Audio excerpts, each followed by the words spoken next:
El Instituto Andaluz de Administración Pública presenta En las distancias cortas. Un rincón en el que nos acercamos a la administración y a las personas que hacen posible el servicio público en conversaciones sencillas con sus protagonistas. Aprendiendo de las personas y sus trayectorias para la mejora continua. Hola, mi nombre es Alex Fidalgo y seré vuestro chofer en este viaje apasionante que empezamos ahora. Y lo iniciamos conociendo en las distancias cortas a Víctor Lapuente. Es profesor en el Quality of Government Institute de la Universidad de Gotemburgo, doctor en Ciencias Políticas por la Universidad de Oxford y doctor miembro del Instituto Juan March. Víctor ha publicado recientemente el libro Decálogo del Buen Ciudadano, un manual sobre cómo ser mejores personas en un mundo cada vez más narcisista. Sobre esto y muchas cosas más hablamos en este diálogo.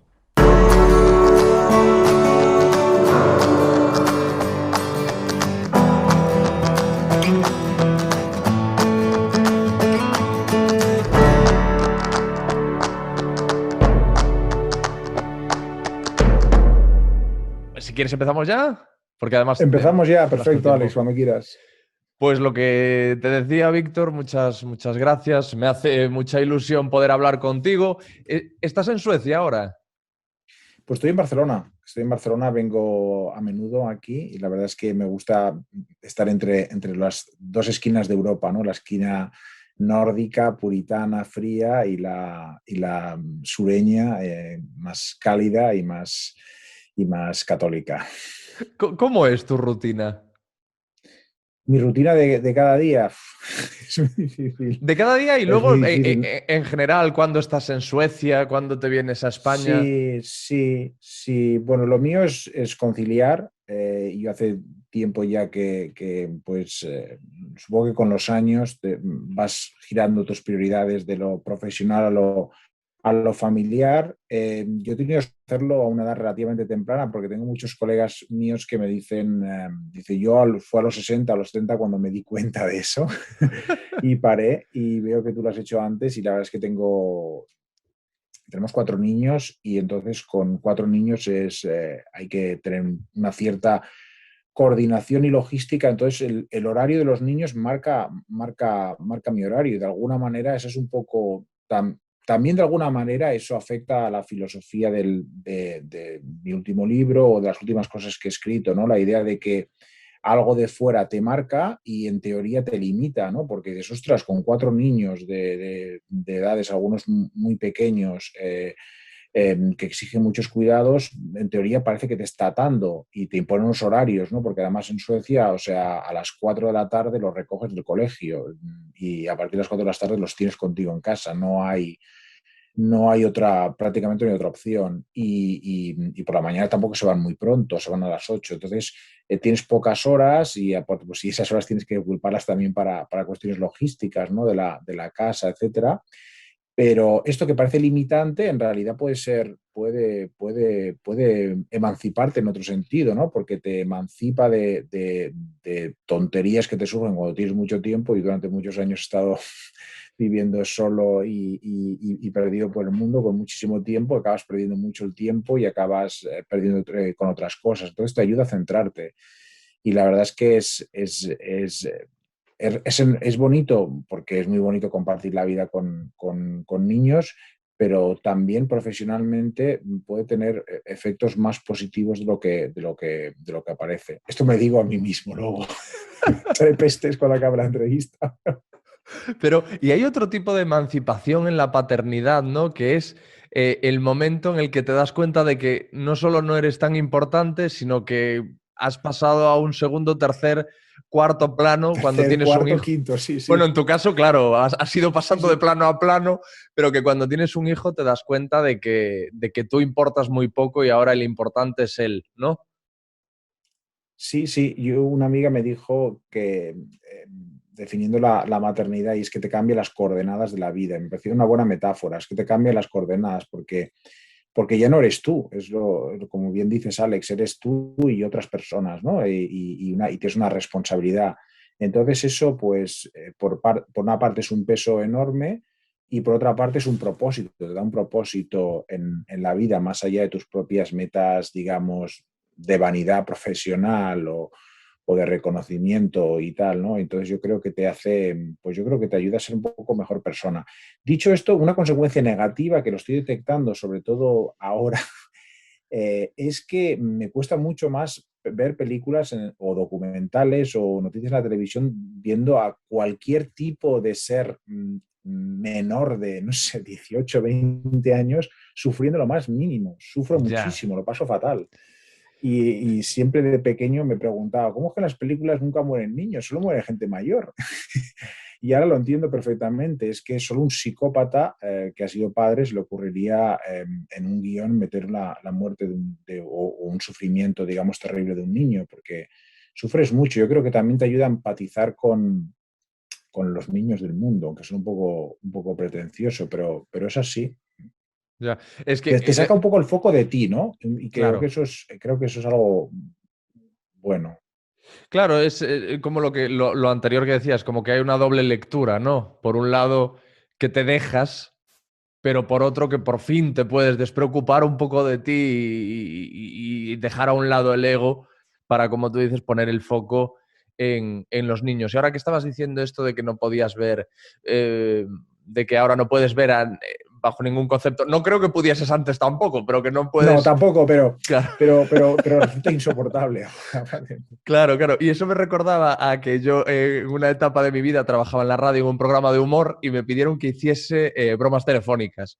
Y yo no podía hacer bromas telefónicas porque cuando me cogía una señora muy mayor era mi abuela, cuando me cogía una señora no tan mayor era mi madre, y cuando me cogía, o sea, y es un poco eso, esa empatía, ¿no? Que te impide pues disfrutar como tú dices, ¿no? De una película o de un documental que a lo mejor tienes que ver, a lo mejor a ti no te queda otra que verlo porque te estás precisamente documentando para algo sobre lo que vas a hablar o de algo sobre lo que vas a escribir.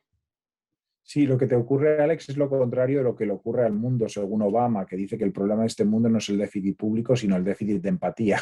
Tú parece que Ya. tienes exceso de empatía, que también puede tener sus partes negativas. Sí, yo creo que te pone en perspectiva, y yo creo que un poco lo que dices tú también es verdad, ¿no? Que a pesar de que nos cueste, debemos esforzarnos para intentar un poco ver el sufrimiento, ¿no? Y no bloquearnos, porque yo creo que esto es uno de los problemas que tenemos en la sociedad, como te comentaba, ¿no? Este déficit de empatía o déficit de compasión, déficit de imposibilidad de ponernos en el corazón y sobre todo, creo que mejor el corazón, de no ponernos en la cabeza del adversario, ¿no? Y lo estamos viendo por ejemplo, la campaña en estos momentos electoral en Madrid, ¿no? Donde hay, yo creo que una falta enorme de empatía y donde, pues, obviamente vamos, ninguno se pone en la cabeza del otro.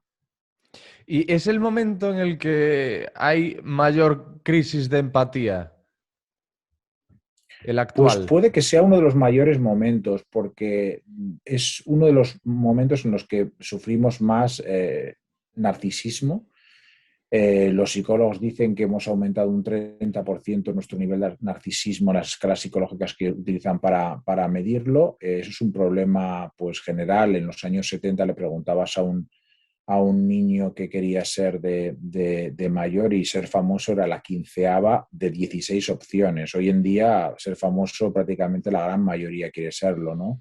Entonces nos cuesta, ¿no? Nos fijamos mucho como Narciso en nuestra imagen en el espejo. Las redes sociales obviamente no ayudan, ¿no? Porque retroalimentan esto y acabamos atrapados en una especie de cinta de correr, ¿no? De que vamos desplazándonos cada vez más rápido, ¿no? Buscando pues 10.000 seguidores de Twitter, 11.000, 12.000, 15.000, pero en realidad no nos movemos del sitio, ¿no? Quedamos atrapados en esa dinámica y queremos más, nunca tenemos suficiente, ¿no? Porque buscamos unas metas muy egocéntricas, ¿no? Vivimos una especie de egocracia fomentada, entre otras cosas, por unos discursos tan bonitos como lo del empoderamiento, ¿no? Y que me parece que es uno de los conceptos, en el fondo, más perniciosos de nuestra sociedad y que trato de denunciar este último libro, El Decálogo del Buen Ciudadano, que he escrito, porque me parece que es pernicioso, ¿no? Y como comentábamos antes, yo creo que enlazando con la idea de los hijos, pues buscar otro tipo de propósitos ajenos a nosotros mismos, tanto en nuestra familia como fuera, pues yo creo que son positivos para curarnos de eso. Pero comentabas también una cosa muy importante, y es el momento de confrontación política. Yo creo que el narcisismo ha hecho que la gente se sienta muy sola, huérfanos de identidad. Y, por ejemplo, Hannah Arendt, cuando hablaba de por qué triunfó el nazismo y el fascismo, decía que la característica de los jóvenes que se apuntaron a esos movimientos radicales era que se sentían muy solos y que tenían un gran vacío espiritual. Entonces yo creo que hoy en día sufrimos, pues bueno, ahí se han triplicado en 12 años el consumo de hipnosedantes en España, de ansiolíticos también está disparado, etcétera. La gente se siente muy sola. Cuando te sientes muy sola, buscas una identidad, y los vendedores de identidades falsas, rápidas, ya sea Donald Trump o los populistas que tenemos, nacionalpopulistas que tenemos en Europa, pues triunfan mucho. Parece que hay una desesperación por encontrar una tribu, precisamente por esto que dices. Hay algo que he leído que si no es correcta la reflexión, por favor, corrígeme, pero me da la sensación de que tú apuntas a que a medida que se ha ido diluyendo la imagen de Dios, la fe en Dios, es como que hemos ido siendo más conscientes de nuestra soledad en el mundo y de que tenemos que salir nosotros adelante por nuestros propios medios, porque ya no tenemos a quién rezar, y que eso es lo que también nos está empujando a este individualismo, a este narcisismo. Sí, y ya no rezamos a Dios, entonces en lugar de eso rezamos a Donald Trump. Eso es. Buscamos en la política llenar nuestra sed innata de algo espiritual, de alguna fe. Lo que distingue a los seres humanos de otros animales no es la capacidad de pensar o de sentir, porque muchos animales pueden pensar y sentir, no de la misma manera que nosotros, pero pueden hacerlo hasta cierto punto. Pero lo que nos distingue es que nosotros buscamos un sentido a la vida, a la existencia. Entonces, si no lo conseguimos en una fe religiosa como en Dios, pero puede ser una fe laica como la madre tierra para los ecologistas, o la patria tradicionalmente, por ejemplo, para las fuerzas de izquierdas, la idea de una nación inacabada en la que hemos de colaborar todos y sacrificarnos, como decía Kennedy, pregunta qué puedes hacer tú por tu país, etcétera. Pues si no tenemos ese tipo de fe a nivel individual, si nos sentimos solos, la vamos a buscar en algún sitio, y donde nos la venden muy fácilmente es estos chamanes religiosos, ¿no? de izquierdas o de derechas, que ya sean líderes bolivarianos en América Latina o Donald Trump o los equivalentes que podamos encontrar aquí en España o en Europa, pues lo que te venden es una visión casi religiosa del mundo. Entonces la política se ha vuelto religiosa. Entonces la paradoja que intento explicar en el libro es que, curiosamente, a medida que nosotros nos hemos ido volviendo todos en la sociedad, los individuos más ateos, la política se ha ido volviendo más religiosa, ¿no? Para compensar. Y eso es terrible, porque si entendemos la política como algo religioso, si tú, Alex, por ejemplo, me dices, hombre, yo creo que un IRPF del 20% me parece que debería ser lo máximo, ¿no? Y yo te diría, no, intentemos pagar más, un 50%. Pues bueno, podríamos llegar a un acuerdo, 30, 35%.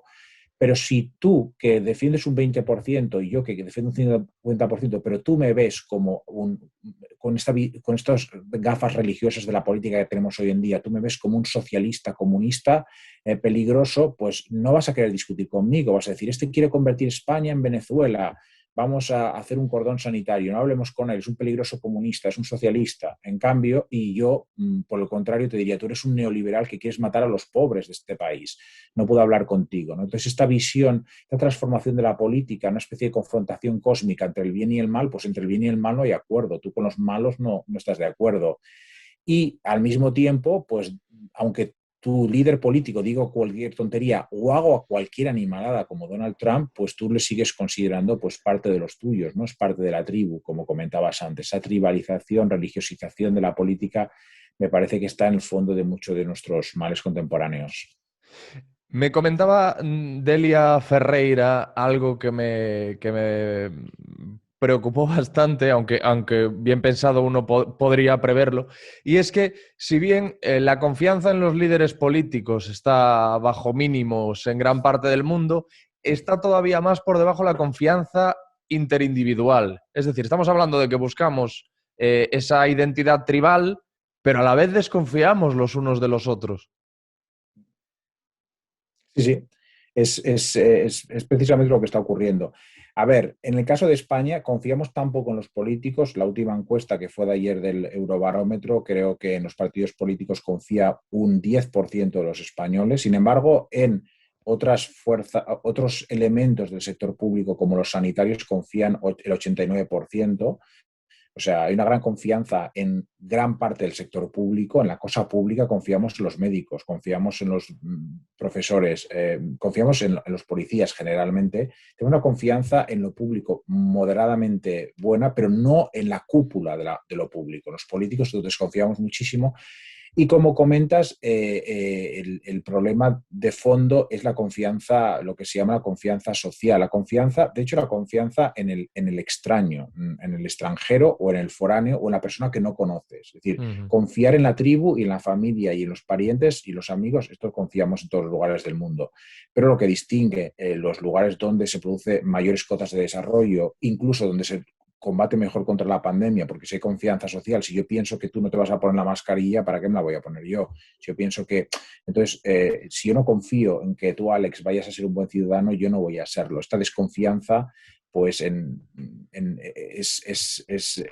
terrible, ¿no?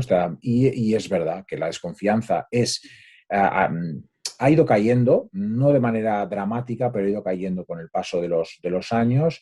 Y hay unas diferencias territoriales terribles en Europa, también dentro de España, ¿no? Con el País Vasco, por ejemplo, más alto que en otros sitios, pero las diferencias en Europa son terribles, y lo que estamos viendo es también que aumentan las diferencias en función de tu nivel de ingresos o nivel educativo, ¿no? Entonces estamos viendo que la gente de nivel educativo más alto confía más en los demás, la gente de menor nivel educativo confía en menos. ¿Cuál se está produciendo también una división en la sociedad en cuestiones de confianza? Y la confianza es como una especie de pegamento invisible que mantiene y posibilita pues todo, ¿eh? Porque es una de las pocas variables. A ver, se mide de una manera difícil, es difícil de medir la confianza, no puedes por la gente, oye, ¿tú confías en los demás? Pues bueno, estas encuestas siempre son peligrosas, pero son tantas y tantas las encuestas que se hacen que uno llega a pensar que en realidad están captando algo, ¿no? Y esta variable de confianza social, si yo tuviera que decirte una variable que yo quisiera que con una varita mágica cambiara de la noche al día en cualquier país, sería el aumento de la confianza social, pues está correlacionado con todo. Mejor desarrollo económico, mejores resultados de gobierno, mejor sistema sanitario, educativo, mejor competitividad, porque claro, si no confías, no crees en la economía de mercado, no vas a dejar que alguien monte su propia empresa, vas a impedir que monte su empresa. O sea, el propio capitalismo, el propio sistema democrático, o sea, los dos pilares de nuestra sociedad, el mercado político en el que podemos elegir a los líderes y en el mercado económico podemos elegir a qué supermercado vamos a comprar y tal, no funcionarían si no hubiera una confianza, y esta se está deteriorando, y eso es preocupante. E imagino que también esa confianza social está directamente relacionada con el nivel de felicidad de cada país. Sí, está relacionado también. La verdad es que durante muchos años se pensaba que el dinero daba la felicidad, siguiendo la máxima, pero en realidad el dinero da la felicidad hasta cierto punto. Pero una vez alcanzas unos ingresos relativamente modestos, o sea, a nivel de la media nacional o un poco menos, ya, aunque ingreses muchos más euros, no vas a conseguir ser más feliz. Entonces, lo que explica mucho la felicidad son cuestiones también subjetivas, ¿no? Me gustaría resaltar dos. Una, la que has comentado, que es confiar en los demás. Y la segunda, que también está muy relacionada, es la sensación de que hay un engaño en la sociedad, que está muy relacionado con la confianza. Es decir, la sensación, por ejemplo, de que hay ciudadanos de primera y de segunda. De que a mí la policía me va a parar y me va a poner una multa, pero a mi vecino no, porque es del partido político contrario, afín al gobierno, perdón, o porque es de una determinada etnia, o porque habla un determinado idioma diferente al mío, etcétera, ¿no? O que me van a engañar cuando yo voy a comprar, o que me van el gobierno o algún o algún empleado público pues me va a intentar estafar. No sé, el nivel de corrupción digamos, que existe en el sector público es un factor determinante de la felicidad, ¿no? Porque hace que la gente se sienta, pues bueno, parte de una comunidad o no. Al final necesitamos sentirnos parte de una comunidad, y si sentimos que no existe esa comunidad, que estamos tribalizados, divididos en grupos opuestos, izquierdas contra derechas en España, independentistas contra unionistas en Cataluña, demócratas contra republicanos en Estados Unidos, o los partidarios del Brexit y de permanecer el Reino Unido en el Reino Unido, pues eso hace, en la Unión Europea, en el Reino Unido, pues eso hace que sea mucho más difícil ser feliz. ¿Y éramos más felices antes?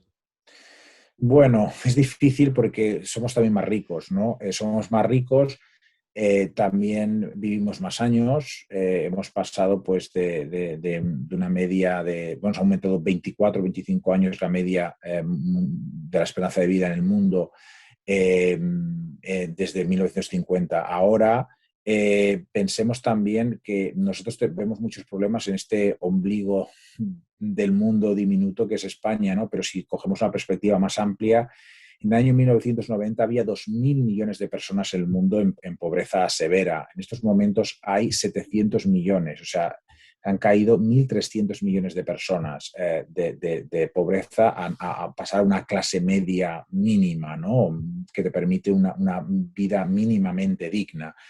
Entonces, esto es la mayor caída de pobreza y seguramente de miseria, y por tanto el mayor aumento de felicidad en la historia. Entonces, eso está ocurriendo también en el mundo, y eso hay que destacarlo, ¿no? Lo que ocurre es que no es suficiente, ¿no? Con la opulencia económica como estábamos viendo ahora, ¿no? Y comentábamos pues, los problemas con los ansiolíticos y problemas mentales. Y me alegra que la salud mental pues, esté discutiéndose en estos momentos en España.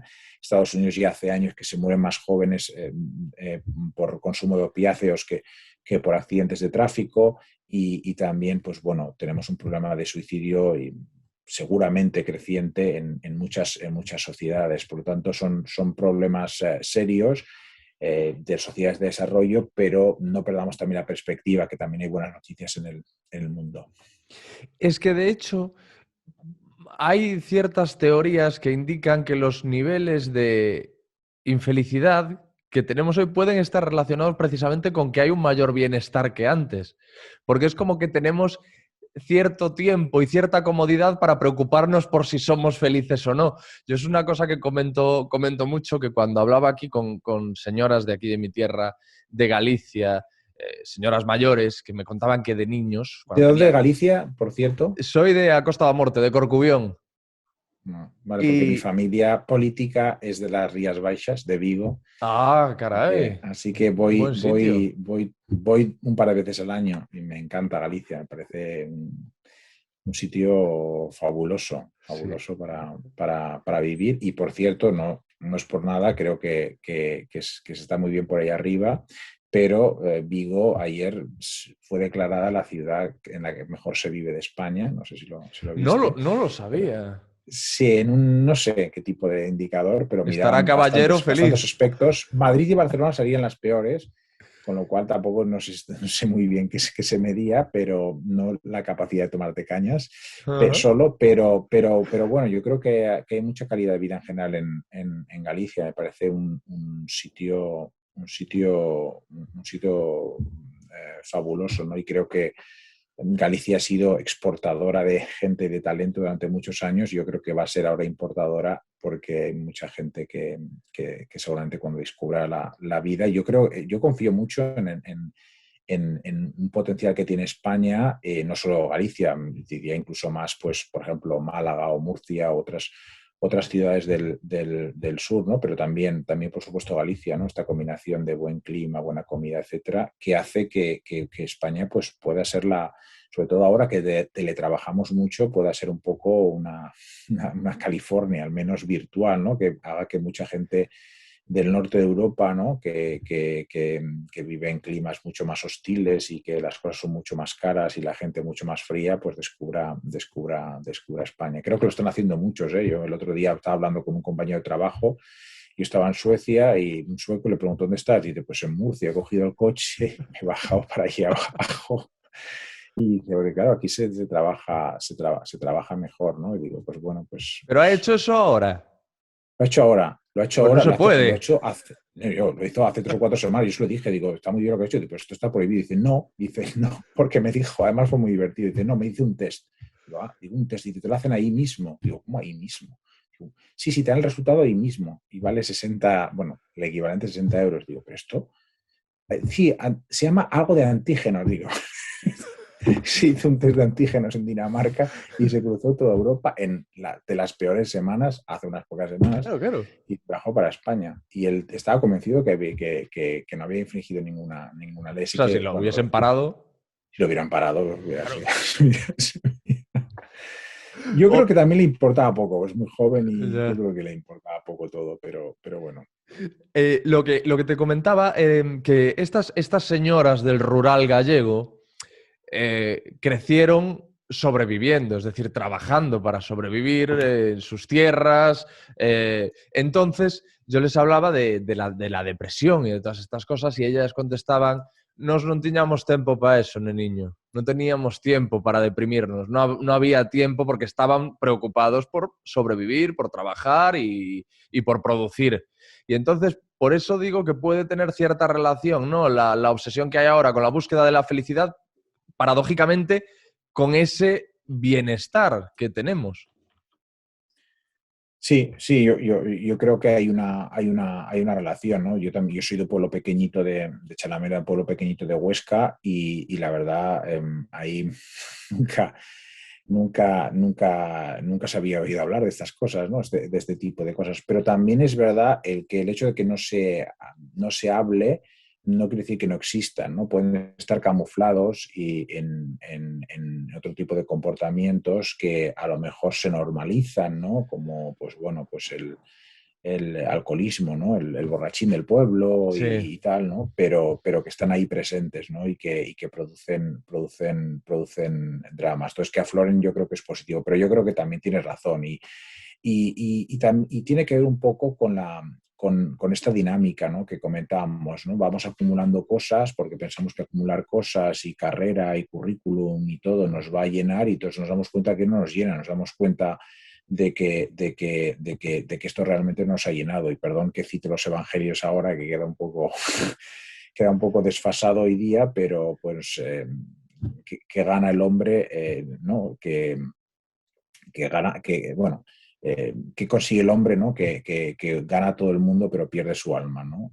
Pues es un Ya. poco, ¿no? Es un poco lo que nos está ocurriendo. Nos damos cuenta que podamos tener todo el mundo si en el alma nos sentimos vacío y no quiero, y de nuevo, no quiero hablar en términos religiosos, no quiero descartarlos tampoco, ¿eh? No tengo ningún miedo de, ni de, bueno, ver los aspectos positivos de la religión, pero creo que pueden ser también religiones laicas, religiones cívicas, ¿no? Como te comentaba antes, de la madre tierra, o encontrar un propósito en la vida, ¿no? Que nos trascienda, buscar esa trascendencia. Creo que es fundamental. Entonces, si no la encontramos en los objetos materiales, no nos llena esa trascendencia porque no nos la pueden llenar, pues entonces nos sentimos solos y es fácil que caigamos presas de esta angustia, de estos problemas psicológicos. ¿Y cómo podemos encontrar una trascendencia? Pues bueno, yo para empezar, primero que deberíamos hacer un poco de introspección todos, no, que es algo a lo que no estamos acostumbrados. Estamos todo el rato mirándonos al espejo, pero no nos miramos a nosotros mismos, ¿no? No reflexionamos sobre lo que hacemos, si está bien o mal. Creo que la mejor manera de trascendencia es construir carácter. Como entendían la ética, el concepto ético, los griegos, que no Mm. era si actúo aquí como algo bueno o malo, sino construir mi carácter, construir un buen carácter. Bueno, lo decían, el martillo, ¿cuál es el buen martillo? El martillo virtuoso, el que golpea bien los clavos, ¿no? ¿Cuál es la persona buena o virtuosa? Pues la que cumple su función, que es, en general, ayudar a la comunidad, buscar algún tipo de utilidad o de propósito para la comunidad, que puede ser a corto plazo, pues los hijos, obviamente, la familia, pero también buscar algo que nos ayude, ¿no? Y yo en el libro hablo del concepto de Dios, pero es un concepto de Dios poco al uso, la verdad, porque porque la idea de Dios, que es una idea que defiende pues alguna teóloga como Karen Armstrong, por si alguno está interesado en sus trabajos, es la idea de Dios como un ideal trascendental, como trabajar para los demás y no tanto pensar que hay un señor con barba o sin barba o Sí, lo que sea. No es una cuestión de creer ni en el más allá, ¿no? Simplemente es supeditarte a algo que nos trascienda, a algún tipo de misterio que nos trascienda y pensar que la clave es comportarte de manera ética hacia los demás, ¿no? Es entender a Dios primero como ética, no tanto como una creencia como te comentaba, en el cielo, la tierra o algo así, sino como pues bueno, colaborar con una cosa pública colectiva que nos trascienda, pues eso es la cuestión fundamental que uniría pues, a Confucio, a Buda, a los profetas judíos o a Sócrates. Eso estaría en la base, ¿no? Esta idea, si estos personajes y estos profetas de distintas religiones les dijeras que creían en Dios, seguramente dirían, esa no es la pregunta adecuada. La pregunta adecuada es, ¿me comporto bien hacia los demás? Luego ya veremos, ¿no? Si hay un Dios o no, y eso me parece que es importante. Y lo que hago en el libro pues, es recoger las experiencias de personas pues, mucho más sabias que yo, que a lo largo de la historia, hombres y mujeres, que han reflexionado sobre precisamente esto, ¿no? Cómo encontrarle un propósito a la vida, ¿no? Y cómo dar un propósito a la vida, pues seguramente tiene unos efectos muy positivos sobre nuestra vida. En el fondo nos da la auténtica felicidad, ¿no? Porque nosotros en la sociedad moderna, si te fijas, lo que nos suele decir el mensaje habitual es: conecta con tus deseos, con lo que tú quieres, sé feliz y si eres feliz ya serás bueno. Y en realidad todos estos autores a lo largo de la historia, estoicos, cristianos, hombres, mujeres, de todo tipo, signo político y condición, te dicen un mensaje que hemos olvidado, pero que es muy obvio y es lo contrario. O sea, primero, actúa bien, sé persona virtuosa y como resultado de eso, sin quererlo, alcanzarás la verdadera felicidad, que es la tranquilidad, ¿no? La ataraxia, la que decían los estoicos, y la idea de estar satisfecho y de estar cumpliendo tu misión, ¿no? Y entonces esa idea de que estás cumpliendo tu misión hacia los demás, pues es lo que te llena de tranquilidad y de espíritu. ¿Cómo conseguirlo? Pues es difícil, ¿no? Pero bueno, un poco de introspección y un poco de que hablemos de estas cosas. A mí me gusta que la verdad yo pensaba que el libro caería en la ignorancia absoluta, pero yo creo que ha habido pues, una buena acogida, porque yo creo que hay mucha gente en España preguntándose sobre esto, a lo mejor harta de tantos libros de autoayuda que te promocionan, que dicen nothing is impossible, tú lo puedes conseguir, empodérate, que generan muchísimas expectativas. Y si generas muchísimas expectativas en la gente sobre lo que ellos pueden hacer sobre su propia vida y su propio éxito, pues genera presión. mucha frustración. Sí. Claro, expresión que tenemos, ¿no? De esa necesidad de ser perfectos, esa necesidad de éxito. No llega con vivir bien, con vivir al día, sino que tienes que destacar, ¿no? Nos están vendiendo un poco eso, nos estamos autoconvenciendo de eso, de que tenemos que ser los mejores en algo. Y eso nos está haciendo trizas. Sí, pues yo creo que tienes razón. En el libro acaba una reivindicación de los éxitos ordinarios, porque nos dicen todo lo contrario, sé extraordinario, ¿no? Claro. Y yo creo que hemos de reivindicar todo lo que hemos ido logrando, ¿no? Y a lo largo de las generaciones, y que seamos conscientes de eso y que agradezcamos, ¿no? A la gente que nos, que nos, que nos ayuda con las cosas más cotidianas. En el libro empiezo un capítulo diciendo pues qué pasaría si Robinson Crusoe volviera después de 300 años a una isla del Pacífico ahora a pasearse por la Gran Vía en Madrid, por ejemplo. Pues seguramente nos daría gracias constantemente, nos daría gracias por las pizzas, gracias por las calles Claro. asfaltadas, iluminadas, por la seguridad, gracias por Internet, por los ordenadores, gracias hasta por el dentista, ¿no? Por dar su maltrecha dentadura. Entonces, yo creo que debemos recuperarlo y estos ejercicios de agradecimiento, ¿no? El Thanksgiving de los americanos, ¿no? Este tipo de cosas yo creo que nos ayudan, ¿no? Para intentar, sobre todo, como dices, ¿no? Quitarnos ese peso terrible encima que es tener estas expectativas tan elevadas. En el Decálogo del Buen Ciudadano hablas de algo que yo he estado buscando gran parte de mi vida, que es cómo gestionar la incertidumbre. Hablas de abrazar la incertidumbre. Eso se puede hacer, podemos llegar a asumir la incertidumbre y a convivir en paz y armonía con ella. Pues es difícil. Yo creo que para eso hay que empezar por los otros 9 pasos y luego, Bueno, claro. y luego este último es la última regla. No, pero creo que es la más importante y creo que es muy, muy complicado porque precisamente por esto, porque nos venden la idea de que podemos planificar nuestra vida, ¿no? O sea, vamos a estudiar una carrera, luego haremos un máster, iremos al extranjero, volveremos, nos casaremos, tendremos 2 hijos, etcétera. Y entonces la vida pues nos da muchísimos golpes. Entonces, una de las cosas que más me ha llamado la atención, repasando por la sabiduría de estos hombres y señores mayores, y hago aquí un pequeño paréntesis, porque recuerdo que cuando presentaba las ideas del libro a un amigo mío, decía, bueno, Víctor, lo que estás haciendo es resumir la teología cristiana medieval y los escritores clásicos paganos grecorromanos. Y yo decía, ojalá consiga eso, resumir una mínima parte de la sabiduría, ¿no? Porque nos la hemos olvidado precisamente por lo que dices tú, ¿no? Esta especie de hiperestimulación del individuo, ¿no? Y como te comentaba, pues bueno, la idea de que estamos planificando la vida y asumir, y la vida nos da muchas tortas, y en cambio, como decía, pues los epítetos y los estoicos, es decir, asumir que no somos los guionistas de nuestra vida, sino que somos meros actores en algo que han escrito otros, los dioses, todos, el destino, el cosmos, lo que sea.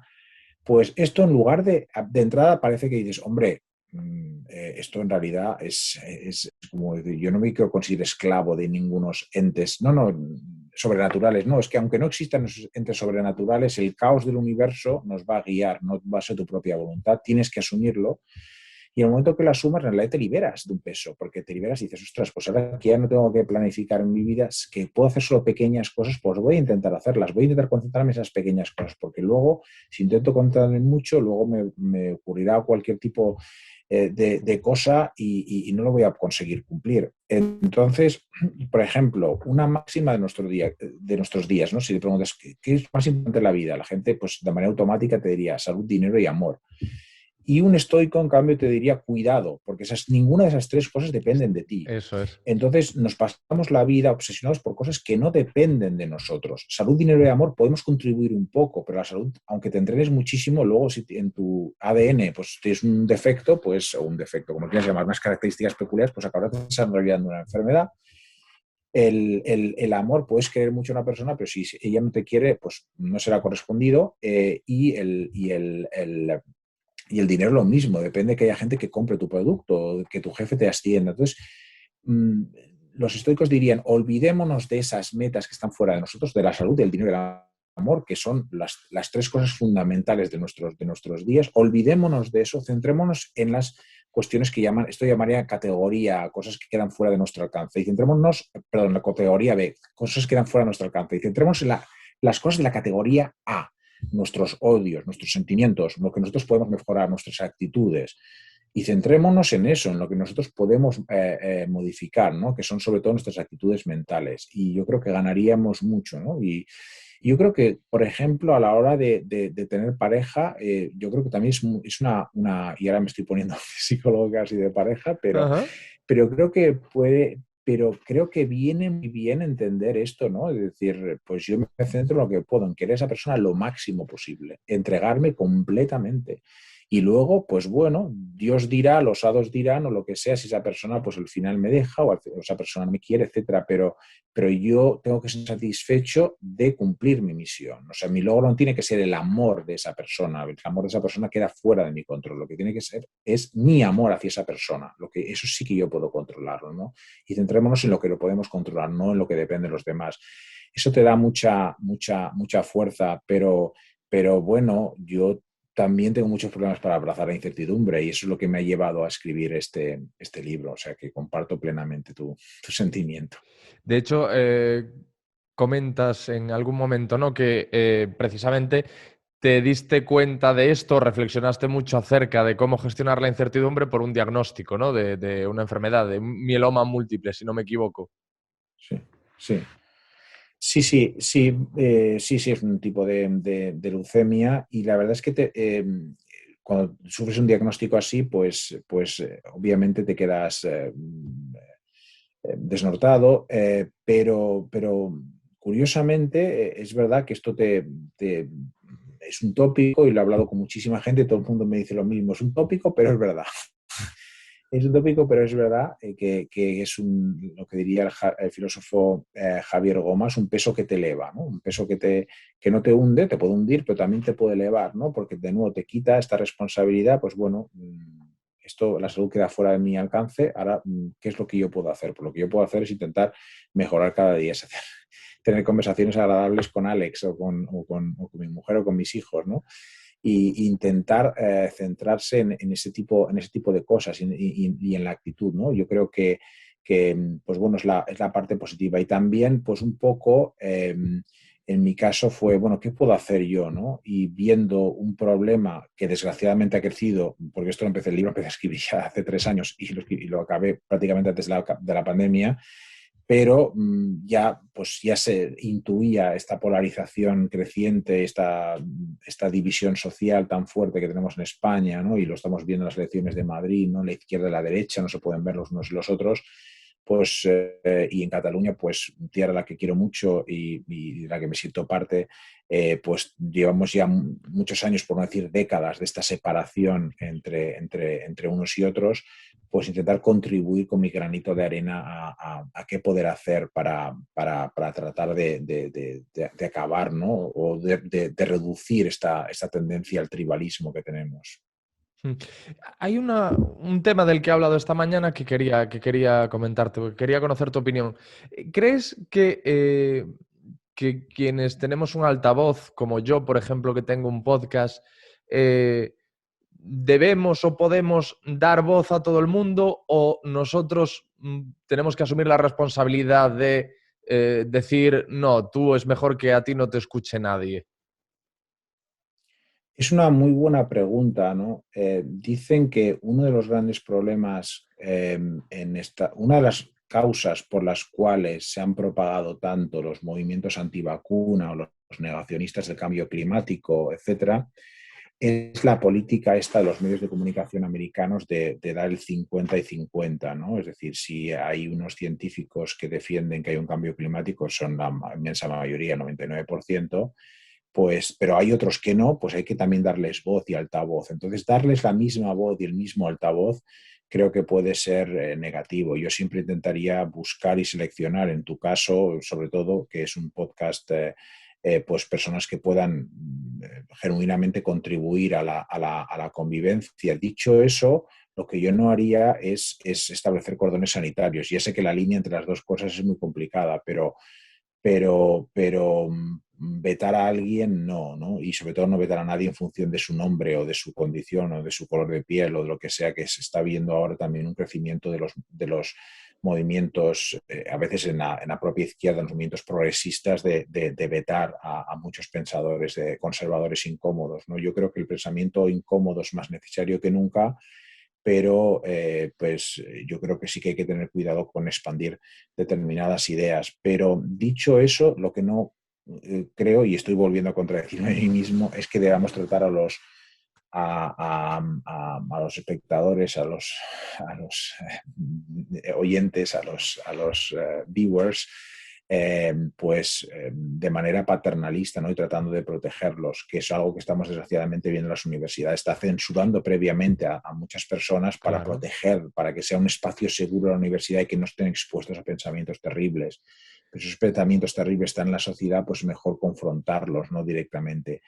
Dicho esto, yo obviamente pues sí que haría una selección de lo que yo considero que pueda contribuir más, pero sin vetos. Es muy difícil, ¿eh? Es muy difícil. Tú mismo lo estabas diciendo, yo mismo me lo preguntaban esta mañana y también me contradecía, porque claro, si yo soy el que decide qué puedes o no puedes escuchar, tú que eres mi oyente, te estoy infantilizando un poco. Estoy ejerciendo, como tú dices, estoy actuando de forma paternalista. Estoy diciendo, no vas a escuchar esto porque puede dañarte los oídos o la cabeza. Y Sí, sí. es complicado. Es un tema Es muy un equilibrio complicado. muy difícil. Es un equilibrio muy difícil. Mira, tengo aquí unas preguntas que me pasa un comité de expertos de la administración pública que tengo, que yo te voy a lanzar. Y como sé que tienes prisa, pues porque yo podría seguir hablando contigo durante horas, pero Yo tengo que ir al oftalmólogo. hoy no puede ser, que tienes que ir al oftalmólogo. Lo El primero es lo primero. oftalmólogo en 5 minutos. Vale, pues te las voy a lanzar rapidito. En el retorno de los chamanes planteas la importancia de la toma de decisiones no en base a creencias o sectarismo, sino en base a evidencias, datos, y en este sentido planteas una invitación a la reflexión que vaya más allá de las ideologías.